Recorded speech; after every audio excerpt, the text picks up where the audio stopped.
Hello दोस्तों, investment अब शुरू चैनल में आपका स्वागत है। तो भाई रिक्वेस्ट आई है कि क्या एक ट्रेड को पूरी तरह से ब्रेक डाउन किया जा सकता है और क्या समझा जा सकता है कि किस तरह से इस पर्टिकुलर ट्रेड में एंट्री बनाई गई थी, कौन सी चीजें थी जिन पर ध्यान दिया गया था, छोटे टाइम फ्रेम में एंट्री किस तरह से ली थी और क्या हायर टाइम फ्रेम से फर्क पड़ा था। तो ये सारी की सारी चीजें आज हम एक एग्जाम्पल वाले ट्रेड से देखेंगे। ग्रासिम इंडस्ट्रीज का लॉन्ग ट्रेड, जिसकी वीडियो ऑलरेडी आ चुकी है। क्या आपने लाइव ट्रेड की वीडियो देखी है? अगर नहीं देखी तो अभी आई बटन पर क्लिक कीजिए और लाइव ट्रेड की वीडियो देखिए। तो चलिए अब हम समझते हैं कि इस वाले ट्रेड में एंट्री किस तरह से बनाई गई है। एंट्री बनाने के लिए जो चीज मैं यूज करता हूं, मैं दो टाइम फ्रेम्स को यूज करता हूं। एक होता है हायर टाइम फ्रेम और एक होता है छोटा time frame, smaller time frame. छोटे वाले टाइम फ्रेम को आप यूज करेंगे अपनी एंट्री बनाने के लिए, यानी कि किस तरह से हम परफेक्ट एरिया पर एंट्री ले सकते हैं। जबकि हायर टाइम फ्रेम को हम यूज करते हैं डायरेक्शन के लिए, कि कौन से वाले डायरेक्शन में हमें एंट्री बनानी है। क्योंकि कई बार क्या होता है, जब आप स्टॉक को देखते हैं आपको ऐसा लगता है कि इसमें नीचे जाने की एंट्री भी बन रही है, ऊपर जाने की एंट्री भी बन रही है, यानी लॉन्ग की एंट्री भी बन रही है और शॉर्ट की एंट्री भी बन रही है। तो ऐसे में हमें क्या करना है, कौन सी डायरेक्शन में हमें जाना चाहिए, वो हमें हमेशा हायर टाइम फ्रेम बताता है। तो मैं यहाँ पर हायर टाइम फ्रेम के लिए 15 मिनट और लोअर टाइम फ्रेम के लिए 3 मिनट के टाइम फ्रेम को यूज कर रहा हूं। लेकिन ऐसा बिल्कुल जरूरी नहीं है कि आपको भी सेम ही यूज करना है। आप चाहें तो इसमें बिल्कुल एक्सपेरिमेंट करके देख सकते हैं कि आपके लिए कौन से टाइम फ्रेम्स फिट बैठ रहे हैं। लेकिन आपको एक चीज ध्यान रखनी पड़ेगी जब भी आप टाइम फ्रेम को चूज कर रहे हैं, कि छोटे टाइम फ्रेम और बड़े टाइम फ्रेम में 4 to 6 टाइम्स का डिफरेंस होना चाहिए। उससे ना ज्यादा होना चाहिए ना कम होना चाहिए। इसका मतलब क्या है? इसका मतलब ये है कि अगर मान लीजिए आपका छोटा टाइम फ्रेम 2 मिनट का टाइम फ्रेम है, तो आपका बड़ा टाइम फ्रेम 30 मिनट का टाइम फ्रेम नहीं होना चाहिए। क्योंकि 30 मिनट और 2 मिनट 15 गुना का डिफरेंस है। इतना बड़ा टाइम फ्रेम का डिफरेंस नहीं होना चाहिए जब भी आप स्मॉलर टाइम फ्रेम और लार्जर टाइम फ्रेम को यूज कर रहे हैं। यानी कि अगर आप छोटा टाइम फ्रेम आपका 15 मिनट का है, तो बड़ा टाइम फ्रेम आपका 1 घंटे का हो सकता है। छोटा टाइम फ्रेम जैसे मेरा 3 मिनट का है, तो आपका बड़ा टाइम फ्रेम 15 मिनट का हो सकता है। तो यहां पर मैं यूज करने वाला हूं 15 मिनट और 3 मिनट का टाइम फ्रेम। तो चलिए सबसे पहले हम ओवरऑल इस ट्रेंड को देखते हैं।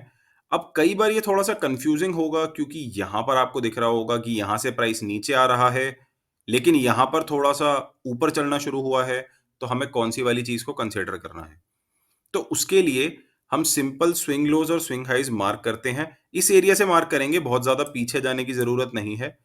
तो चलिए हम यहां से अपने स्विंग हाइज और स्विंग लोज मार्क करते रहेंगे। तो इस तरह से आप पाथ देख सकते हैं। यहां पर आपका एक हाई है, इस हाई के बाद एक लो लगा है, उसके बाद प्रीवियस हाई ये वाला है, उसके बाद एक ये लो लगा है, उसके बाद ये वाला आपका प्रीवियस हाई है, जिसके बाद एक ये वाला लो है, फिर एक ये वाला हाई है, फिर एक ये वाला लो है। अब यहां पर क्या इस हाई और इस लो को कंसिडर करेंगे, ये वाला हाई और ये वाला लो? देखिए मैं इसको कंसिडर नहीं करता हूं। सिंपल सा कारण है, क्योंकि ये वाला जो हाई है और ये वाला जो लो है, ये इंटरनल हाई और लो है, जिसको कि मैं कंसिडर नहीं करता हूं। अब समझते हैं इंटरनल हाई और इंटरनल लो का मतलब क्या होता है। तो इसकी जगह मैं डायरेक्टली ये वाला हाई और ये वाला लो कंसिडर करूंगा और उसके बाद ये वाला हाई कंसिडर करूंगा।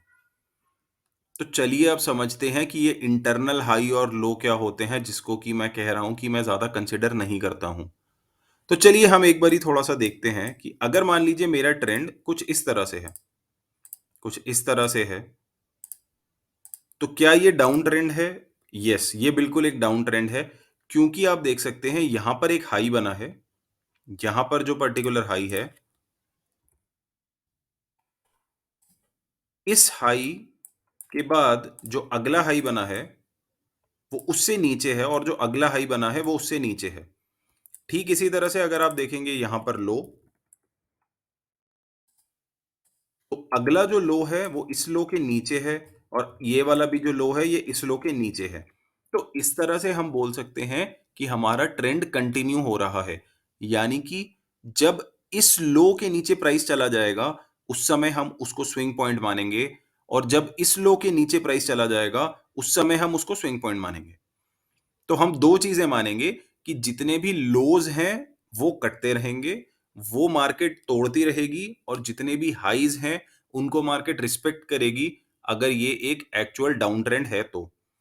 इसी का ठीक उल्टा अप ट्रेंड में होता है, जहाँ पर कुछ इस तरह का सिनेरियो होता है, जहाँ पर मार्केट लोज़ को रिस्पेक्ट करती है। आप यहाँ पर देखेंगे कि ये वाला लो नहीं कट हुआ है, ये वाला लो नहीं कट होगा, इसकी मुझे एक्सपेक्टेशन होगी, लेकिन ये वाला हाई कट हुआ है, मार्केट ने नया हाई बनाया है।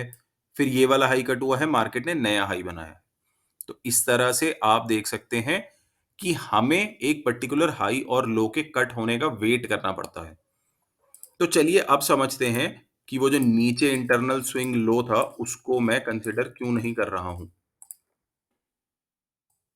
अगर आप इस जगह पर देखेंगे, तो ये वाला जो हाई है, सबसे पहले ये वाला हाई आप देख सकते हैं और आप ये वाला लो देख सकते हैं। तो ये जो स्विंग है, ना तो इसने इस हाई को कट किया है और ना इस स्विंग लो ने इस लो को कट किया है। यानी कि ना यहां पर नया लो बना है, ना यहां पर पिछला हाई कट हुआ है। इसीलिए ये केवल और केवल एक इंटरनल स्विंग पॉइंट है, जो कि इंटरनली हो रहा है। इस वाले को मैं ज्यादा कंसिडर नहीं करता हूं। तो चलिए अब फिर से बना लेते हैं कि हम हमारा एक्चुअल जो स्विंग की मूवमेंट होगी, वो किस तरह से होगी। तो हम यहीं से शुरू कर लेते हैं। ये हमारा हाई है, ये हमारा लो है। जो हाई था पिछला, वो वाला हाई कट नहीं हुआ है, लेकिन लो कट हो गया है। ये वाला हाई है, उसके बाद ये लो है, लो कट हो गया है। लो कट होने के लिए आपको क्लोजिंग देखनी चाहिए। सिर्फ अगर एक विक बन के ऊपर आ जाता है या विक बन के आपका पूरी तरह से जो स्विंग लो है वो कट नहीं होता है, तो उसको आप कट नहीं एज्यूम करेंगे। अब आप यहां पर देख सकते हैं, प्राइस ने एक कैंडल में, इस कैंडल में क्लोजिंग दी है, जो कि क्लोजिंग इस हाई के ऊपर हुई है। उसके बाद ये वाला लो बना है, उसके बाद मार्केट ने इधर हाई बनाया है। अब यहां पर कहीं पर लो बन सकता है। अच्छा, इसको थोड़ा सा यहां कर देंगे, यहां पर कहीं पर हमारा लो बन सकता है। तो आप देख सकते हैं कि ओवरऑल स्टॉक पहले डाउन ट्रेंड में था, पहले डाउन ट्रेंड में था, लेकिन लास्ट के कुछ 3-4 दिन से इस स्टॉक ने अपना हायर टाइम फ्रेम में ट्रेंड चेंज किया है। डाउन ट्रेंड से अब वो अप ट्रेंड की तरफ चला गया है, क्योंकि आप देख सकते हैं ये वाला हाई कट हुआ है यहां पर। उसके बाद मार्केट ने इस वाले लो को कट नहीं किया है। कई बार प्राइस ऐसा करता है, उसके बाद नीचे डाउन ट्रेंड कंटिन्यू करता है। उसके लिए हमें देखना है कि क्या लो कट हुआ है। देखिए, इस बार लो कट नहीं हुआ है और ये उसके बाद यहां से अगला जो स्विंग हाई बना है, वो पिछले हाई के भी ऊपर है। अब कई लोग बोलेंगे कि भाई ये हेड एंड शोल्डर टाइप का पैटर्न है, लेकिन अगर आप मार्केट स्ट्रक्चर मार्क करना जानते हैं, तो आप देख सकते हैं कि कितना ज्यादा आसान है। आपको एक्चुअली किसी भी तरह के पैटर्न याद करने की जरूरत नहीं है।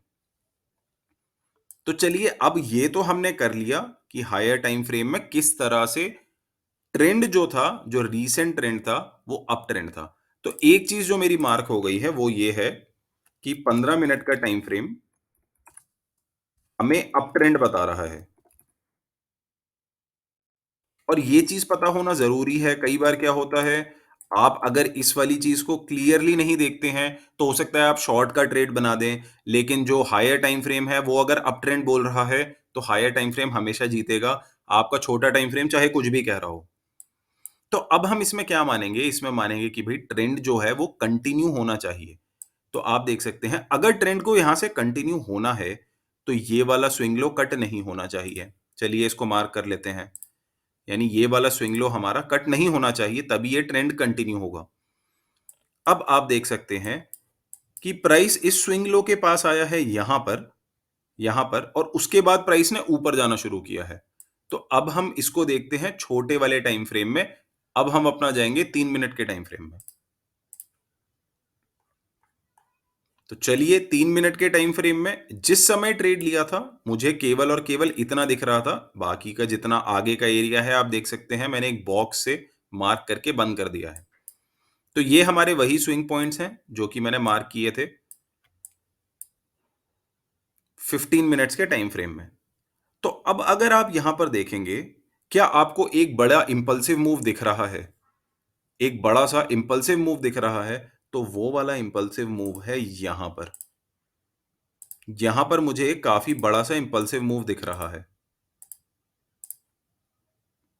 अच्छा, मुझे इसकी ओपेसिटी को कम करना पड़ेगा, तब थोड़ा-सा क्लियर होगा ये।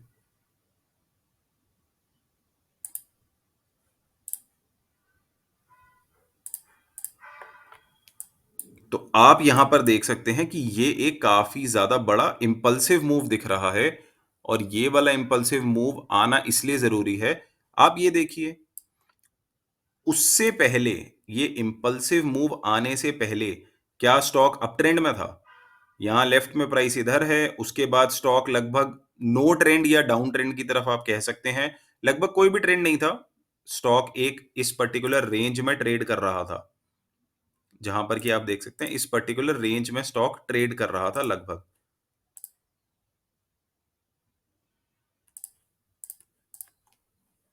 एक आध बार प्राइस यहां से नीचे गया है, लेकिन ओवरऑल स्टॉक ने लगभग इसी रेंज में ट्रेड किया है। तो इस वाली रेंज में जब स्टॉक ट्रेड कर रहा था, यानी कि स्टॉक अप ट्रेंड में नहीं था। हमें ये पता है 15 मिनट के टाइम फ्रेम में अगर अप ट्रेंड को कंटिन्यू करना है, तो अप ट्रेंड को कंटिन्यू करने के लिए स्ट्रक्चर ब्रेक होना चाहिए। स्ट्रक्चर कहां पर ब्रेक हुआ है? मार्केट का स्ट्रक्चर ब्रेक हो गया है यहां पर। इनफैक्ट मार्केट का स्ट्रक्चर उससे भी पहले यहां पर ब्रेक हो गया है और यहां पर प्राइस ने रेंज को भी ब्रेक कर दिया है। तो ये दोनों की दोनों चीजें हो गई हैं इस बड़े इंपल्सिव मूव के साथ। इसका मतलब हमें ये पता चलता है कि मार्केट का अब अप ट्रेंड कंटिन्यू करने का मन है। जो अप ट्रेंड था, मार्केट अब उसी अप ट्रेंड में कंटिन्यू करना चाहती है। और क्या इस इंपल्सिव मूव से पहले एक स्टॉप हंट हुआ है? तो आप देख सकते हैं प्राइस एक बार के लिए नीचे गया है। आपको समझना पड़ेगा इस वाले प्राइस हंट का काम क्या था। इसका काम केवल ये था, अगर आप उससे पहले देखेंगे, यहां पर यहां पर इतने सारे जो स्विंग्स बन रहे थे, इन सब के नीचे क्या होगा? इन सब के नीचे होगा स्टॉप लॉस। इन सब प्राइसेस के नीचे क्या होगा? Stop loss. किसी ने अगर बाय किया है, वो अपना स्टॉप लॉस यहां लगा लेगा, यहां लगा लेगा, यहां लगा लेगा, यहां लगा लेगा। प्राइस एक बार उसके नीचे गया और तेजी से इंपल्सिव मूव आई है। आपको ये चीज देखनी पड़ेगी कि क्या प्राइस जिस डायरेक्शन में जाने वाला था, यानी कि अगर प्राइस लॉन्ग जाने वाला था, उससे पहले क्या वो एक बार नीचे गया है? एक बार उसने विक बनाई है, एक बार वो तेजी से नीचे जाकर के फिर ऊपर गया है क्या? वो वाली कंडीशन बहुत जरूरी होती है, क्योंकि यहां पर स्मार्ट प्लेयर्स ने बाकी सबका स्टॉप लॉस कट किया है, सबको हटा दिया है और उसके बाद वो लोग प्राइस को ऊपर ले जा रहे हैं। तो जब हमारा यहां पर जो इंपल्सिव मूव है, जब वो हमारा कंफर्म हो जाता है, उसके बाद हम प्राइस के रिट्रेस होने की वेट करते हैं। तो जब यहां पर प्राइस रिट्रेस हो रहा है, एक चीज और देखनी पड़ेगी कि यहां से नया दिन शुरू हो रहा है। जब ये नया दिन शुरू होगा, उसके बाद मार्केट क्या ट्राई करेगी? मार्केट फिर से सेम चीज ट्राई करेगी कि भाई जाना तो ऊपर है, लेकिन एक राउंड नीचे चलते हैं, क्योंकि जिन्होंने भी यहां पर अपने स्टॉप लॉस लगा रखे थे, यहां पर स्टॉप लॉस लगाए हैं या यहां पर स्टॉप लॉस लगाए हैं, इन सबको बाहर निकाल देते हैं। इन सबको बाहर निकाला है यहां पर। तो जब ये वाले मेजर स्विंग्स कटे हैं, उसके बाद मार्केट ने सबका स्टॉप हंट किया है। अब मार्केट यहां से ऊपर जाने के लिए तैयार है। तो जब भी अगर आप छोटे टाइम फ्रेम में ट्रेड देख रहे हैं, आपको पिछले दिन के स्विंग हाइज और स्विंग लोज मार्क करके रखने चाहिए, ताकि उससे आपको आइडिया लगे कि मार्केट करना क्या चाह रही है, मार्केट कहना क्या चाह रही है। तो अब मैं इन दोनों को हटा देता हूं यहां से। काफी सारी ड्राइंग बना दी है, इन सबको हटा देते हैं थोड़ा सा। तो अब होपफुली आपको छोटे टाइम फ्रेम में क्लियर हो गया है। ये वाला है हमारा इंपल्सिव मूव। इंपल्सिव मूव यहाँ पर बुलिश है। हम केवल और केवल बुलिश मूव की तरफ ध्यान देंगे। अब कई लोग बोलेंगे कि भाई ये तो देखो एक इंपल्सिव बेरिश मूव है, इसको भी तो हम बोल सकते थे कि यहाँ पर हमारा स्टॉप हंट है, यहाँ पर स्टॉप हंट है और स्टॉप हंट होने के बाद, क्योंकि स्टॉप हंट कैसे है? स्टॉप हंट इसलिए है क्योंकि प्राइस इस वाले स्विंग हाइज के ऊपर गया है एक बार, इस जगह पर प्राइस इस जगह पर ऊपर गया है, तो ये हमारी स्टॉप हंट हो गई। ये हमारा मार्केट स्ट्रक्चर ब्रेक हो गया और ये हमारी इंपल्सिव बेरिश मूव हो गई। तो क्या ये चीज काउंट होगी? ये impulsive bearish move, stop Hunt और मार्केट स्ट्रक्चर कई लोग यहाँ पर कंफ्यूज होंगे कि भाई ये तो शॉर्ट का ट्रेड है। ये शॉर्ट का ट्रेड नहीं है, क्योंकि हायर टाइम फ्रेम बोल रहा है ऊपर जाएंगे। जो हायर टाइम फ्रेम बोल रहा है आपको उसकी बात माननी पड़ेगी।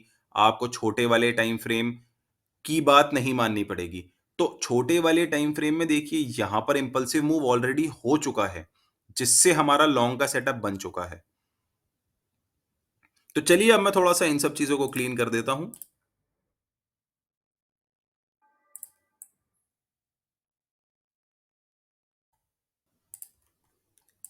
अब आती है बात एंट्री की। अब जब आपको यहां पर एंट्री बनानी है, तो आप इस पूरे के पूरे मूव के रिट्रेस होने का वेट करेंगे। वो जो मूव है वो यहां से यहां तक का था। जब प्राइस ने अच्छा खासा रिट्रेसमेंट दे दी थी, लगभग इस वाले पर्टिकुलर एरिया में। जनरली जो अच्छी रिट्रेसमेंट होती है वो 70% के आसपास होती है। 70.5 से 78.6% रिट्रेसमेंट। आप चाहें तो अपनी एंट्री यहां पर भी कर सकते हैं 61.8 से 70.5। लेकिन आपको ये याद रखना पड़ेगा कि जितनी ज्यादा डीप रिट्रेसमेंट होगी, उतनी बढ़िया आपको एंट्री मिलेगी, उतना बढ़िया आपका रिवॉर्ड टू रिस्क रेशियो होगा। तो अगर हम एंट्री कुछ इस जगह पर करते हैं, आप ये देख सकते हैं कि ये मेरा स्टॉप लॉस होगा, जहां पर स्टॉप हंट हुई है। क्योंकि हम ये मानेंगे कि एक बार यहां पर स्टॉप हंट हो चुकी है, यहां पर स्टॉप हंट दोबारा से नहीं होगी। और उसके बाद ये हमारा टारगेट होगा। टारगेट मैं 3:1 लेकर के चल रहा हूं, लेकिन जैसा कि आपको याद होगा हमारे वाले ट्रेड में कि हमारा 3:1 का टारगेट अचीव नहीं हुआ था। तो चलिए इस तरह से हमारा पूरा का पूरा ट्रेडिंग सेटअप बन गया है। अब मैं इस बॉक्स को हटा देता हूं ताकि हम देख सकते हैं कि आगे क्या हुआ है। मेरा टारगेट अचीव नहीं हुआ था। प्राइस जब लगभग इस एरिया में था, उस समय पर मुझे एग्जिट करनी पड़ी, क्योंकि डे की क्लोजिंग आ रही थी। डे की क्लोजिंग आ रही थी, इंट्राडे का ट्रेड था, आपको टाइम खत्म होने से पहले अपनी एग्जिट करनी पड़ती है। और उसके बाद से आप देख सकते हैं क्या ये स्टॉक ऊपर को मूव हुआ है। जी हाँ, ये वाला स्टॉक ऊपर की ही डायरेक्शन में मूव हो रहा है। उसका सिंपल सा कारण है कि जो हायर टाइम फ्रेम है 15 मिनट का टाइम फ्रेम, वो हमें अप ट्रेंड बता रहा है। जब तक अप ट्रेंड 15 मिनट का टाइम फ्रेम कंटिन्यू रखता है, हम केवल और केवल लॉन्ग साइड के ट्रेड्स देखेंगे। तब तक हम शॉर्ट साइड के ट्रेड्स नहीं देखेंगे। एक चीज और जो आपको समझनी पड़ेगी कि जो हमने 15 मिनट के टाइम फ्रेम में अपना ट्रेड बनाया है, वो आप देख सकते हैं हमने इस स्विंग के अच्छी खासी रिट्रेसमेंट में बनाया है। यानी कि अगर आप यहां पर रिट्रेसमेंट मार्क करेंगे, आप ये देख सकते हैं कि ये जो ओवरऑल मूव है, यहां पर मैं पुरानी वाली रिट्रेसमेंट को हटा देता हूं। जो ओवरऑल मूव है यहां पर, वो 61.8% रिट्रेस करके गया है। तो किस तरह से आप देख सकते हैं कि भाई 15 मिनट का चार्ट भी लाइन अप हो रहा है सही से। वो ये बता रहा है कि इस स्विंग को 61.8% रिट्रेस कर लिया है यहां पर। तो यहां से चार्ट के घूमने के चांस हो सकते हैं। वहीं हमारा 3 मिनट का टाइम फ्रेम भी हमें सेम चीज बता रहा है। 3 मिनट के टाइम फ्रेम में 3 मिनट के टाइम फ्रेम में अगर मैं उसी एरिया में वापस जाऊंगा, तो आप देख सकते हैं कि यहाँ इंपल्सिव मूव, जिसके बाद हम रिट्रेसमेंट का वेट कर रहे हैं। यानी 15 मिनट का टाइम फ्रेम और 3 मिनट का टाइम फ्रेम हमें सेम चीज बता रहे हैं। एक चीज का और ध्यान रखना पड़ेगा। अगर मान लीजिए यही वाला सेटअप छोटे वाले टाइम फ्रेम में मान लीजिए किसी इस एरिया में बन रहा होता, लगभग इस एरिया में बन रहा होता, तो आप देख सकते हैं यहां पर 50% रिट्रेसमेंट भी पूरी नहीं हुई है इस स्विंग की। तो ऐसी जगह पर आप जब ट्रेड लेंगे तो वो थोड़ा ज्यादा रिस्की ट्रेड होगा। उसके बजाय अगर आप इस पूरे के पूरे स्विंग को रिट्रेस होने देंगे, प्राइस को नीचे आने देंगे, उसके बाद जाकर के आप एंट्री बनाएंगे, तो आपकी एंट्री ज्यादा अच्छी होगी। तो चलिए आज हमने इस वाले ट्रेड को पूरा का पूरा ब्रेक डाउन करके देखा है कि किस तरह से हायर टाइम फ्रेम को यूज किया है, और उसके बाद किस तरह से स्मॉलर टाइम फ्रेम को यूज किया है एंट्री बनाने के लिए। तो चलिए आज की वीडियो में सिर्फ इतना ही। अगर वीडियो अच्छी लगी हो तो लाइक कीजिए, नहीं अच्छी लगी तो डिसलाइक कीजिए, ज्यादा ही अच्छी लगी है तो सब्सक्राइब कर दीजिए। Thank you everyone, thanks for watching, फिर मिलेंगे।